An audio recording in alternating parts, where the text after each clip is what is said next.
You don't need to fix everything. You just need to stop falling with it.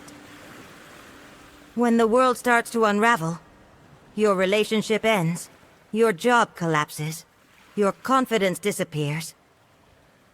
People will tell you to bounce back, to stay strong, to be positive. But what if you don't need positivity? What if you need clarity? This is where Stoicism begins. Not in control, but in the collapse. Not in silence, but in the noise. Because growth doesn't start when the pain is over. It starts when you stop running from it. Chapter 1. Why do we lose direction? When the world falls apart. When everything around you begins to crack. Your job, your relationships, your environment, even your own body. You may fall into a mental state the ancients called alienation from the self. It's not madness. It's a kind of quiet rootlessness. You still wake up. You still go to work. You still smile. But inside, you're no longer yourself.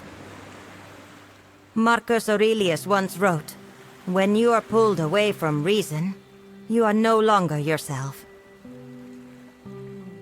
So the first question is, why does our inner world collapse when the outer world falls apart?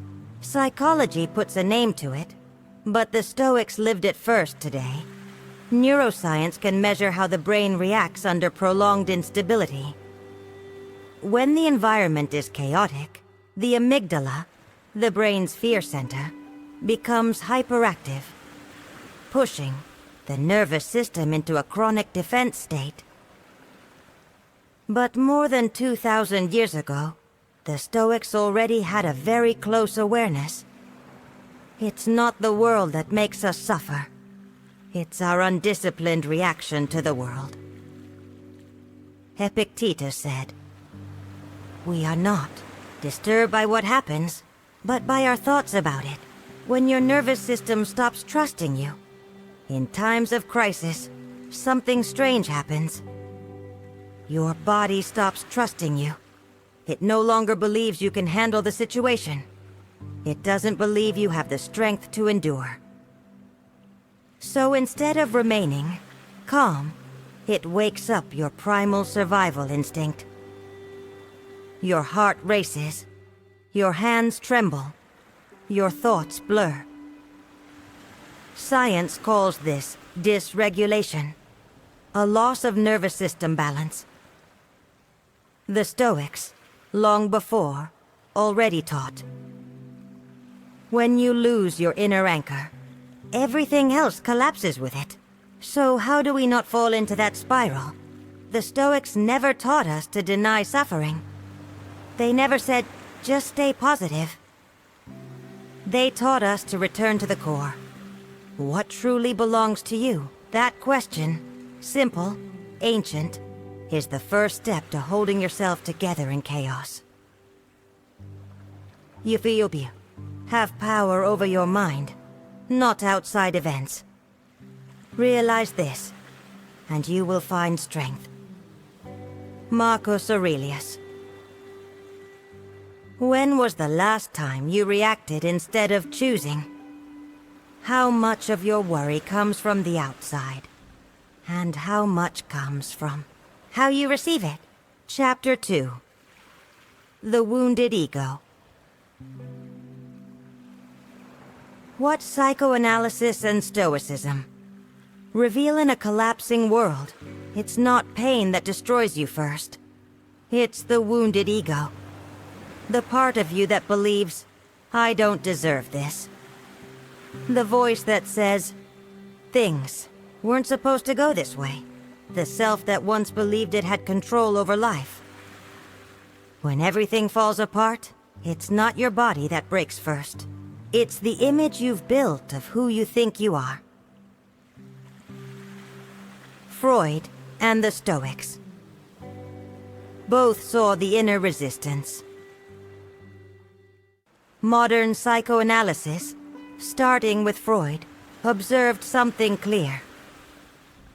When reality hurts, people don't accept it right away.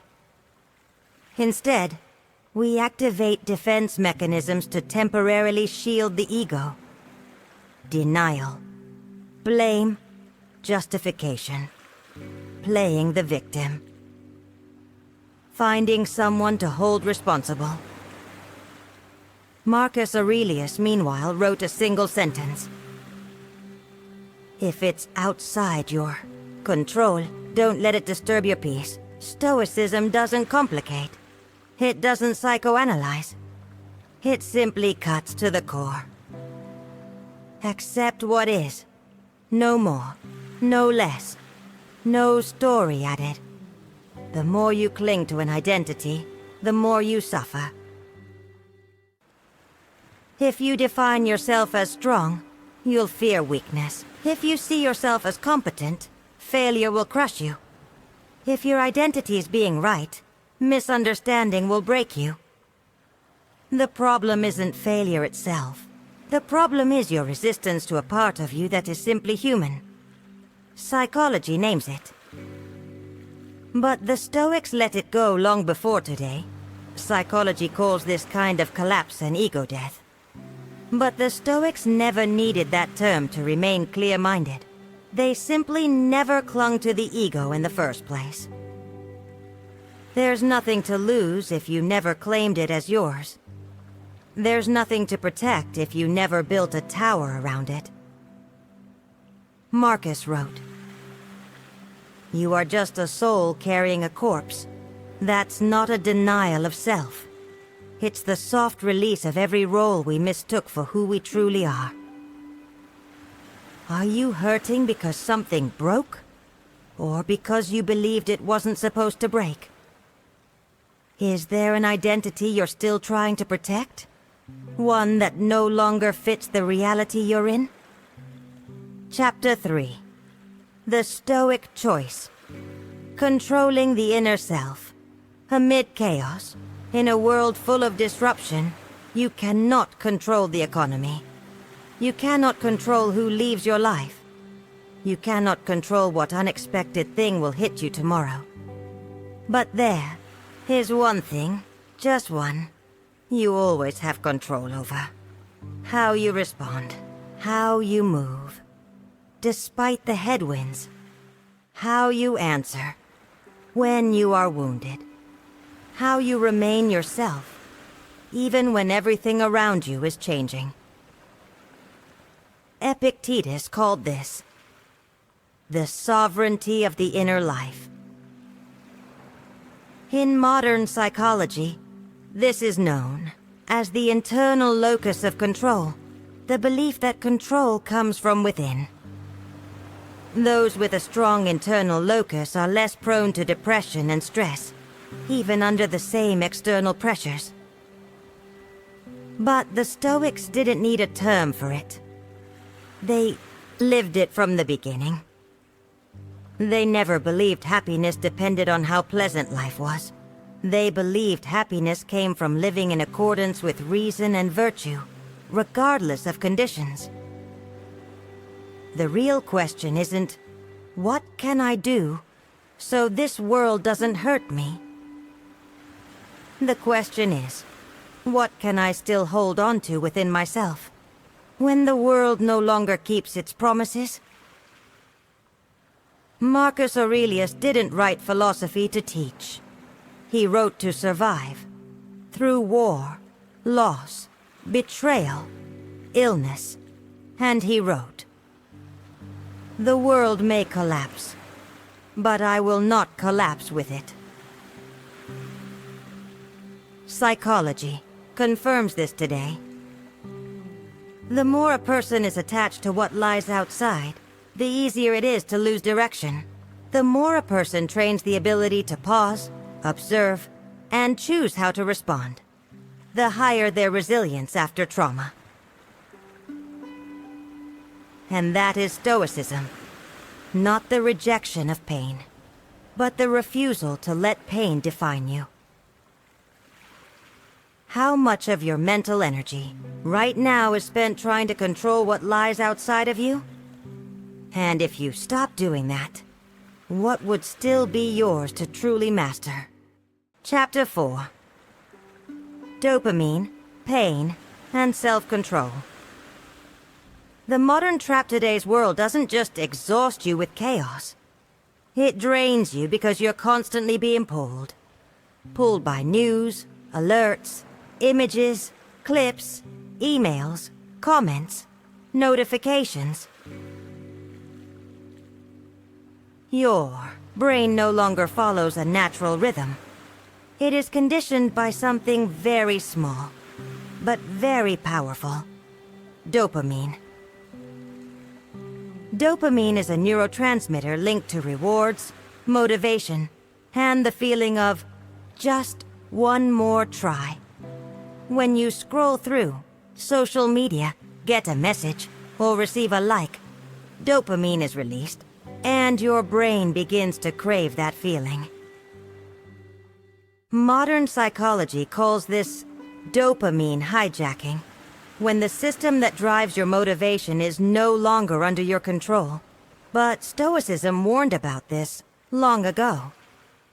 Not with biological terms, but with deep observation of the mind and human behavior. Seneca wrote, "Nothing enslaves us more quickly than unchecked pleasures." The trap of dopamine is that it doesn't hurt right away. It only makes you slowly tired, slowly unfocused, slowly depleted, without you noticing. That's why people today often feel everything is hard to start. Nothing holds attention for long. There's always something. Quick to check, even minutes after sitting down. The Stoics didn't live by dopamine. They lived by self-mastery, by the ability to say no to things that felt good. Not because they were harsh, but because they understood. Real freedom is not the ability to do whatever you want. It's the ability to not be dragged by anything at all. Are you truly choosing what you're doing right now? Or just reacting to a chain of stimulation? How many minutes each day do you still own, where your brain isn't being programmed by the outside world? Chapter 5. Self-discipline isn't punishment. It's self-respect. When life becomes unstable, people often turn to comfort. They eat more, sleep later, procrastinate, shop, consume endless entertainment. Because in chaos, the instinct to soothe ourselves grows stronger. But that kind of soothing doesn't help you stand taller. It only helps you forget that you've lost direction. The Stoics never promoted extreme asceticism. They didn't say you must give up all pleasure. They emphasized one truth. Inner freedom requires inner structure, not discipline as force, but discipline as a deep act of self-care. Epictetus said, "No one progresses without hardship, and no one endures hardship without training." In behavioral psychology, this is known as delay of gratification, the ability to postpone immediate pleasure. Those who can do this tend to manage emotions better, succeed more in long-term goals, experience less chronic anxiety when facing uncertainty. But the Stoics trained this capacity through simple, daily actions. Waking up at the right time. Refusing to lie, even to please others. Eating moderately, speaking modestly, sleeping just enough.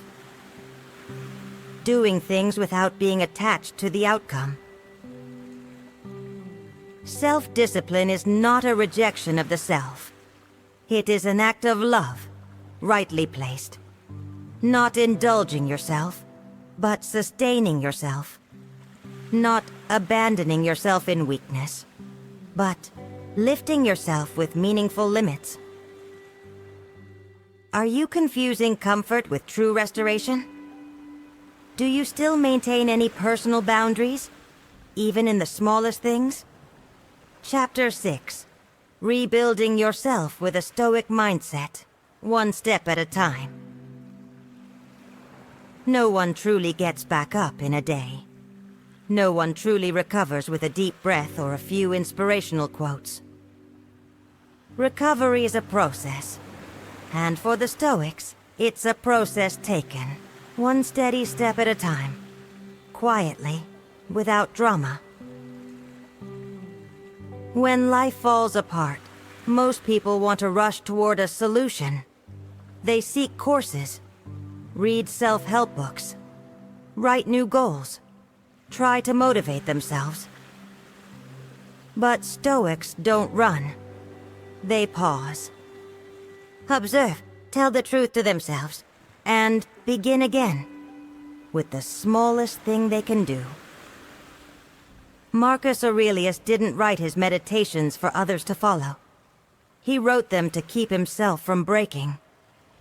Every page, every line, was a small act of pulling himself back from collapse. And he never claimed he was okay. He simply wrote, "Today, I will try to remain awake. If I live to see tomorrow, I will try again." In modern psychology, this is known as micro-habits, small, repeatable behaviors. When the mind is unstable, the brain can't handle large goals. But when the action is small, clear and consistent, the nervous system begins to stabilize. Stoics didn't wait for inspiration.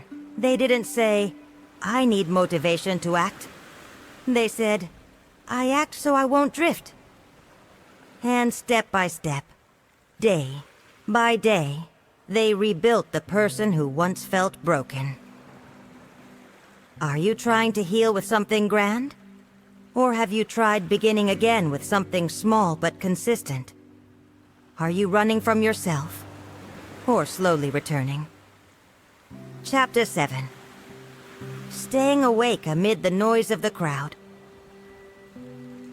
There are times when you can no longer hear your own inner voice.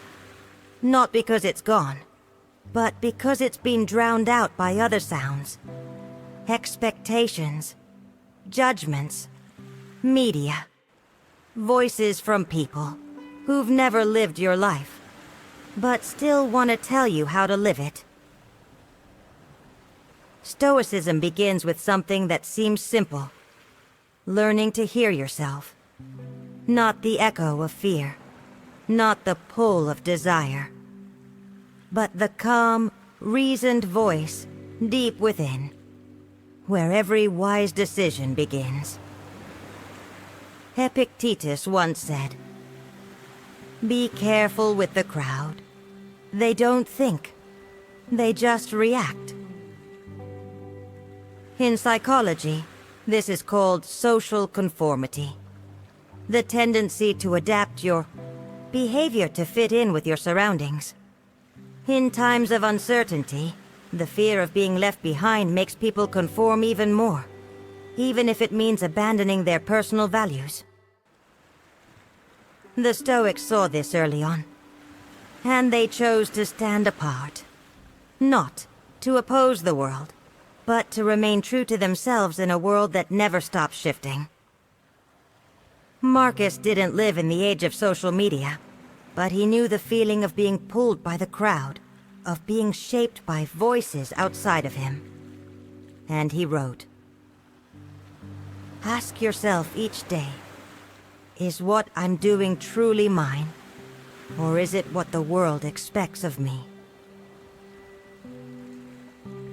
The more you let the outside noise cover your inner voice, the more foreign you become to yourself. Awareness is not rebellion. Awareness is returning to the clearest voice inside you. Are you reacting to the crowd, or living by the principles you've chosen? Which voice inside you still speaks clearly when the outside world is loud? Chapter 8. You begin to grow the moment you no longer need to win. There's a very specific kind of exhaustion. Not from lack of sleep, not from overworking, but from always having to prove something. To be right, to be strong, to succeed, to surpass who you used to be better than yesterday. That pressure doesn't come from reason. It comes from a wounded ego that was never truly healed. The Stoics didn't reject achievement, but they also never used it as the measure of their worth. They asked, is what I'm striving for actually within my control? And if not, why am I letting it dominate my mind? Epictetus once said, as long as you place your self-worth in things you do not control, you remain a slave. Modern psychology calls this the external validation loop, the cycle of needing recognition from outside to feel worthy.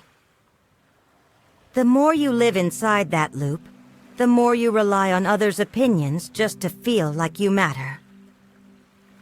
And in a world wired for constant comparison, that kind of dependence drains people faster than ever before.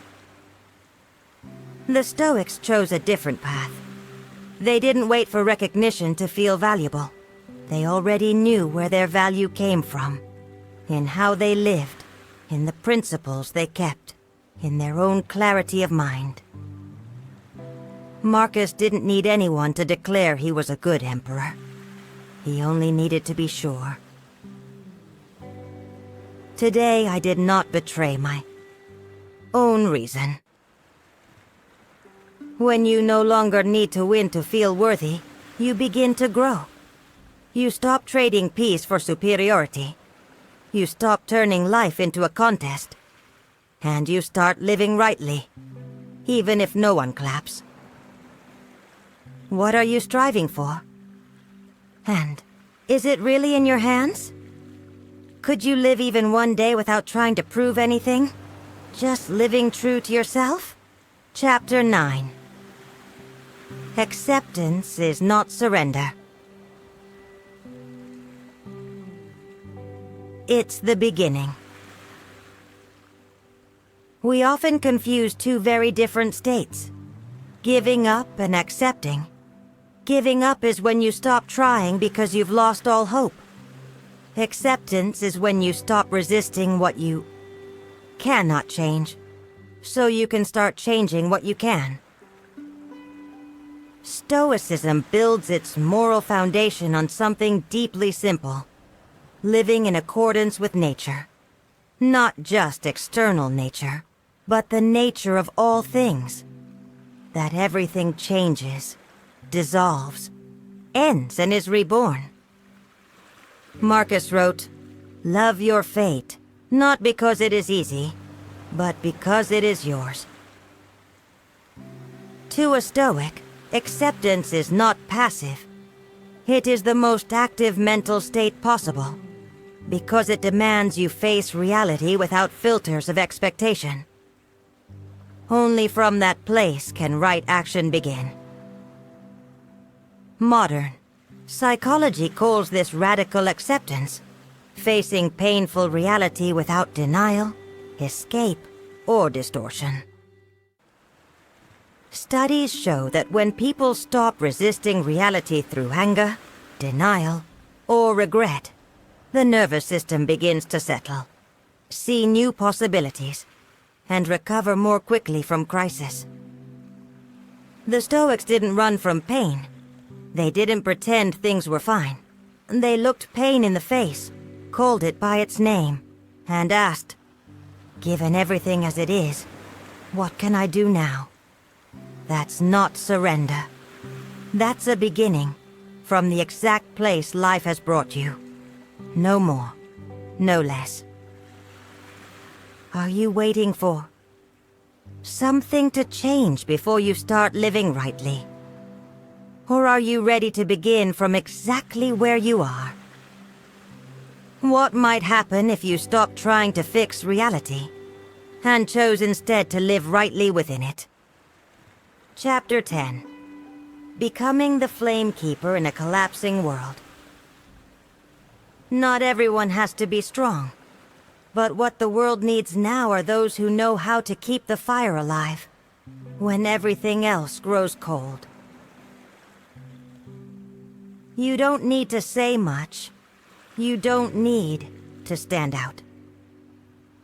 You don't need to save anyone. You just need to make sure you don't go out. Keep your reason lit. Keep your dignity upright. Keep your inner core from rotting in the moral collapse of the age. Marcus Aurelius lived during the decline of an empire. Wars, plagues, rebellion. But he still wrote every night, not to teach others, but to remind himself that he was still living rightly, while the world was living wrongly. He didn't want fame. He didn't seek legacy. He only wanted to remain human, while everyone else forgets what being human means. Putingku. Psychology calls this kind of strength resilience. The ability to recover and stay true to your values through extreme disruption. But the Stoics didn't need to name it. They simply lived it, day by day, without announcements, without performance. Keeping your mind clear in times of peace is already hard. Keeping it clear in crisis, that is a quiet kind of virtue. And if each person could keep even a small flame alive, this world would not go completely dark. You don't have to do something grand. You just have to preserve the best part of yourself, and not let it vanish with the rest of the world. What are you still willing to protect, even if no one else believes in it anymore? Can you be the one who keeps the fire? When the age is growing weary of the light. Life doesn't owe you clarity. The world doesn't promise peace. But you can still choose how to walk through the wreckage. You can still keep your mind disciplined, your values intact, and your humanity alive. Not because it's easy, but because that's what it means to grow stoically. Thank you for watching. If this helped you stay steady today, stay with us. The world may shake, but you don't have to. If this helped you return to yourself today, you can stay with us. This is Stoic Spyder. We don't chase trends, we train clarity. Subscribe, not to keep up, but to slow down. Right.